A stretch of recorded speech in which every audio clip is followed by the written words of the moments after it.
digital লাইভলৈ স্বাগতম জনাইছো আৰু মই পাপৰি কংগ্ৰেছৰ ইটোৰ পিছত সিটোক অথন্তৰ দেখিবলৈ পোৱা গৈছে আৰু শেহতীয়াকৈ কিছুমান কথাই শিৰোনাম দখল কৰিছে তাৰ ভিতৰত ইতিমধ্যে সকলোৱে অৱগত যে মুখ্যমন্ত্ৰী আৰু মুখ্যমন্ত্ৰীৰ পত্নীক সাঙুৰি বা মুখ্যমন্ত্ৰীৰ পত্নীক লৈ যি ধৰণে পাছপোৰ্ট ভুৱা পাছপোৰ্টৰ পৰা আৰম্ভ কৰি দুবাৰ মাটি সম্পত্তিৰ পৰা আৰম্ভ কৰি সকলোবোৰ তেওঁলোকে সংবাদ মেল পাতি দেখুৱালে আৰু তাৰ পিছত সেইখিনি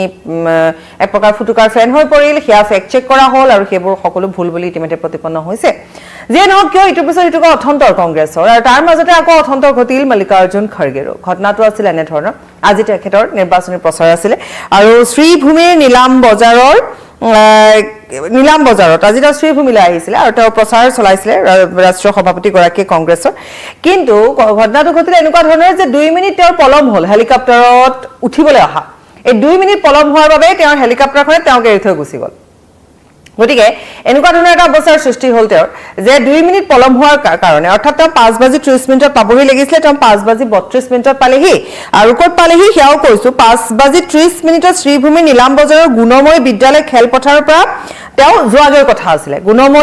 গুণময়ী বিদ্যালয় খেলপথাৰত তেওঁৰ হেলিকপ্টাৰখন আছিল গতিকে তালৈকে তেওঁ অহাৰ কথা কিন্তু তেওঁ যেহেতু এটা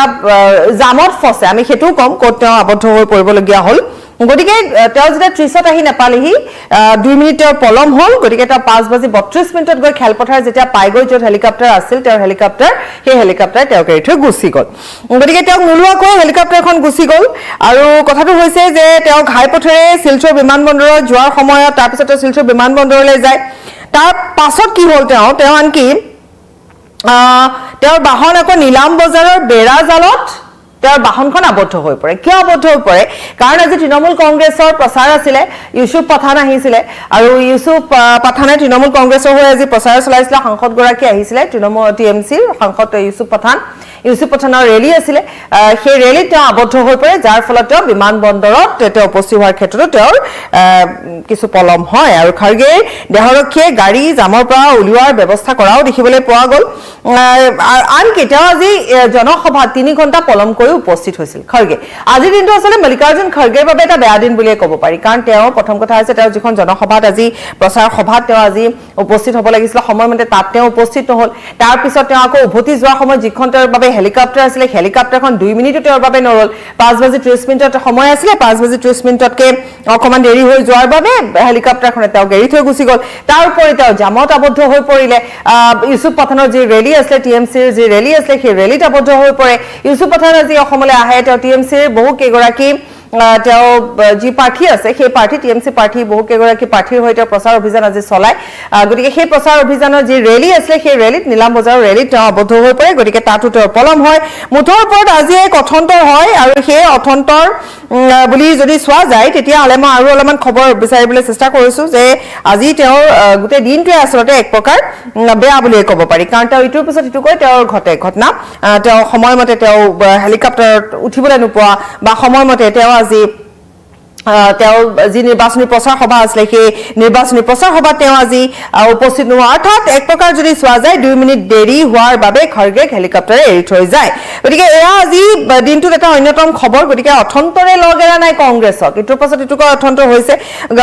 খৰ্গে যদি কথালৈ আমি আকৌ আহোঁ যে নীলাম বজাৰত তেওঁ বাহনখন আবদ্ধ হৈ পৰে আৰু নীলাম বজাৰত তেওঁ বাহনখন আবদ্ধ হৈ পৰাৰ বাবে তেওঁৰ পলম হয় বুলি জানিব পৰা গৈছে এনে ধৰণে আচলতে আজিৰ দিনটোত খৰ্গেৰ অৱস্থা বৰ বিপন্ন হৈ পৰে তেওঁ যথেষ্টখিনি সমস্যাৰ সন্মুখীন হ'বলগীয়া হয় আৰু যদি চোৱা যায় তেওঁ যিবোৰ এতিয়া আসলে এনেকুৱা হৈছে যিটো বাতাবৰণ হৈছে বৰাক হওক ব্ৰহ্মপুত্ৰ হওক যিটো ৰাজনৈতিক বাতাবৰণ হৈছে তাত হেলিকপ্টাৰ উৰিছে আকাশত প্ৰচাৰ অভিযান তুংগত বাঘা নেতা আহিছে ষ্টাৰ কেম্পেইনাৰ আহিছে গতিকে কোনো পিছ পৰি ৰোৱা নাই কি কংগ্ৰেছ চাব কি বিজেপি চাব কি টিএমচি চাব গতিকে মুঠৰ ওপৰত তেওঁলোকৰ যিসমূহ ষ্টাৰ কেম্পেইনাৰ আছে তেওঁলোক আহিছে তেওঁলোকে এটা প্ৰচাৰ অভিযান চলাইছে গতিকে কৰবাত নহয় কৰবাত তেওঁলোকে ইটো ৰেলীৰ সৈতে সিটো ৰেলী আবদ্ধ হৈ পৰা কৰবাত এজন অন্য এটা দলৰ কোনো মুৰব্বী আহি অন্য এটা দলৰ যি ৰেলী তাত আবদ্ধ হৈ পৰা এইবোৰ এটা গতানুগতিক আচলতে হ'বলগীয়া এটা কথাই কাৰণ যি ধৰণে তেওঁলোকে কোনো সময় লোৱা নাই মুঠৰ ওপৰত কোনোবাই যদি আজি চলাইছে কোনোবাই কালি চলাইছে কাৰণ সময় নাই আৰু এটা দিন আছে কাইলৈ 5 বজাৰ লগে লগে আৰু প্ৰচাৰ চলাব নোৱাৰিব গতিকে যি কৰিব লাগিব আজি আৰু কাইলৈ আগবেলাৰ ভিতৰতে কৰিব লাগিব আৰু সেই অনুপাতে এটা লৰা ধপৰা লাগিছে বুলি ক'ব পাৰি কিন্তু এই লৰা ধপৰাৰ মাজত ইউসুফ পাঠানে আজি কেইবাখনো ঠাইতে সেই ক্ষেত্ৰত যদি চোৱা যায় তেওঁলোকৰ যি প্ৰাৰ্থী আছে তেওঁলোকৰ প্ৰাৰ্থী য'ত আছে সেই আটাইবোৰতে তেওঁলোকৰ প্ৰাৰ্থীয়ে আজি প্ৰচাৰ চলাই ইউসুফ পাঠান তেওঁ আহে আৰু বাবুল সুপ্ৰিয়ও আহিছিলে গতিকে তেওঁলোক দুয়োগৰাকী আজি ষ্টাৰ কেম্পেইনাৰ হিচাপে আহি টিএমচিৰ হৈ তেওঁলোকে প্ৰচাৰ চলাই কেইবাগৰাকী প্ৰাৰ্থীৰ হৈ তেওঁলোকে প্ৰচাৰ চলাইছে ব্যাপক প্ৰচাৰ অভিযান চলাইছে ৰেলী উলিয়াইছে আৰু সেই ৰেলীতে আকৌ আবদ্ধ হৈ পৰে আমি ইতিমধ্যে কৈছোৱে যে মল্লিকাৰ্জুন খৰ্গে গতিকে মল্লিকাৰ্জুন খৰ্গে আবদ্ধ হৈ পৰাৰ ফলত তেওঁ সময়মতে গৈ তেওঁ হেলিকপ্টাৰত উঠিবলৈ নাপালে তেওঁ পাবগে লাগিছিল হেলিকপ্টাৰখনত উঠিবলৈ 5:30 তেওঁ পালেগৈ 2 মিনিট পলমকৈ আৰু 2 মিনিট পলমকৈ তেওঁ পোৱাৰ বাবে তেওঁৰ হেলিকপ্টাৰ তেওঁ কেৰি থৈ যায় এনেও আজি দিনটোৱে তেওঁ এনেকুৱা হৈছে যে যিখন জনসভাত তেওঁ প্ৰচাৰ চলাব লগা আছিল তাত তেওঁ 3 ঘণ্টা পলমকৈ উপস্থিত হয় তাকেলে তাত থকা যিসকল ৰাইজ আছিল তেওঁলোকৰ ক্ষোভত তেওঁলোকে ফাটি পৰে এনেও আচলতে এইখিনি সময়ছোৱাত কংগ্ৰেছৰ বাবে বৰ এটা স্পৰ্শকাতৰ সময় তেওঁলোকে ভাবি চিন্তি বা বুজি পাই তেওঁলোকে ৰাইজৰ মাজত যোৱাৰ সময় গতিকে তেনেকুৱা ক্ষেত্ৰত তেওঁলোকে তাৰ মাজতে যেতিয়া ৰাইজে 3 ঘণ্টা অপেক্ষা কৰিবলগীয়া হয় 3 ঘণ্টা তেওঁলোকে বহি থাকে এই প্ৰচণ্ড ৰ'দ গতিকে ৰ'দত যেতিয়া 3 ঘণ্টা ধৰি তেওঁলোকে বহি থাকিব লগা হৈছে অপেক্ষা কৰিব লগা হৈছে মল্লিকাৰ্জুন খৰ্গেৰ বাবে ৰাইজ খুবত ফাটি পৰে গতিকে তাতো কিছু এটা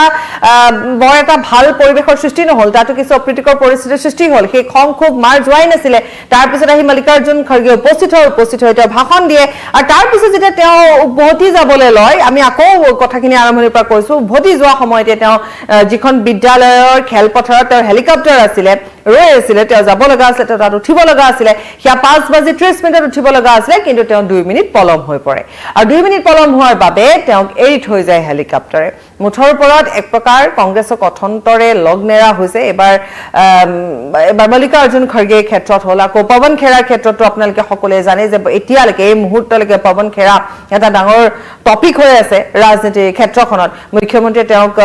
গ্ৰেপ্তাৰ কৰাৰ কথাই কৈছে জেলত ভাত খাব লাগিব বুলিও কৈছে কাৰণ কামবোৰ এনেকুৱা ধৰণে তেওঁলোকে কৰিছে গতিকে সেই কামবোৰে মানে এনেকুৱা ধৰণৰ হৈছে যে কংগ্ৰেছৰ অৱস্থাটো এনেকুৱা হৈছে যে ৰাইজৰ মাজত যাবলৈ ৰাইজৰ পৰা তেওঁলোকে মৰম লাভ কৰিবলৈ অন্য বহুতো পথ আছিলে কিন্তু এইখিনি সময়ত আচলতে ইটো দলে সিটো দলক যোন দলে নহওক কিয় হেয় প্ৰতিপন্ন কৰাতকৈ তেওঁলোকে যদি ৰাইজৰ ইস্যুবোৰ ল'লেহেঁতেন ৰাইজৰ সুবিধাবোৰ ল'লেহেঁতেন হয় তেতিয়াহ'লে ৰাইজে ভাল পালেহেঁতেন বা বুজি উঠিলেহেঁতেন বা সেই ভোটৰ ক্ষেত্ৰতো ৰাইজে দুবাৰ চিন্তা কৰিলেহেঁতেন হয় যে আমি কাক দিম কাক নিদিম প্ৰাৰ্থীক দিম নে দলক দিম এনেকুৱা ধৰণৰ বহুবাৰ চিন্তা কৰিলেহেঁতেন ভোটটো দিয়াৰ ক্ষেত্ৰত কিন্তু এতিয়া এনেকুৱা হৈছে যে ইটো দলে সিটো তেওঁলোকে নিৰ্বাচনী প্ৰচাৰ চলাবলৈ যোৱা সময়ছোৱাত তেওঁলোকে এটা সীমা থাকে সেই সীমালৈকে তেওঁলোক কোনো থকা নাই তেওঁলোকে সীমা পাৰ হৈ গৈছেগৈ যেতিয়া হেয় প্ৰতিপন্ন কৰিবলৈ যাব ৰাইজে দুবাৰ ভাবিবলৈ যাব এতিয়া কালিয়ে কথা নাই বতৰা নাই যেতিয়া পৱন খেৰাই সংবাদমেল সম্বোধন কৰিলে এই যে পাছপৰ্টৰ ইস্যুটো পাছপৰ্টৰ ক্ষেত্ৰতো আমিও ফেক্ট চেক দেখুৱাইছো বা মুখ্যমন্ত্ৰীয়ে নিজে ফেক্ট চেক দেখুৱাইছে যদি তেনেকুৱা ধৰণৰ নথি পত্ৰ তথ্য পাতি সংগ্ৰহ কৰিব লাগে সেয়া আচলতে পূৰ্বৰে পৰা তেওঁলোকে ভালদৰে চালি জাৰি চাই তেনেধৰণে আগবাঢ়ি যাব লাগে নিজৰ ইমেজটো কৰবাত নহয় কৰবাত দলসমূহে নিজে হেৰুৱাইছে গতিকে এনেকুৱা ধৰণৰ কথাবোৰ থাকে এবাৰ বিশেষভাৱে আৰু অধিক দেখিবলৈ পোৱা গৈছে যিয়ে নহওক কিয় এই ক্ষেত্ৰত কংগ্ৰেছৰ শেহতীয়াকৈ এই দুটা দিনত দুটাকৈ অথন্তৰ তেওঁলোকৰ দেখিবলৈ পোৱা গ'ল এটা মল্লিকাৰ্জুন খৰ্গেৰ ক্ষেত্ৰত দেখা গ'ল আৰু এটা আমি কৈছো যে পৱন খেৰাও আছে বা গৌৰৱ গগৈ কালিৰ দিনটোত আছিলে গতিকে এইবোৰতো আছে তাৰ মাজত আকৌ ইফালে আজি কিছুদিন পূৰ্বে প্ৰদ্যুৎ বৰদলৈ ত্যাগ কৰি আকৌ বিজেপিলৈ অহা তাৰ কিছুদিন পূৰ্বে ভূপেন বৰাই ত্যাগ কৰি বিজেপিলৈ মুঠতে এইবোৰ কংগ্ৰেছৰ ক্ষেত্ৰত হৈয়ে আছে আৰু এক প্ৰকাৰ যদি ক'ব পাৰি যে কংগ্ৰেছক অথন্তৰে লগ নাই আৰু আজিও মল্লিকাৰ্জুন খৰ্গে হেলিকপ্টাৰে মাত্ৰ 2 মিনিট পলম হোৱাৰ বাবে তেওঁক এৰি থৈ গুচি যায় গতিকে ৰাজনীতি প্ৰেক্ষাপটৰ খবৰবোৰ আমি দি থাকিম এতিয়া বিদায় লৈছো ধন্যবাদ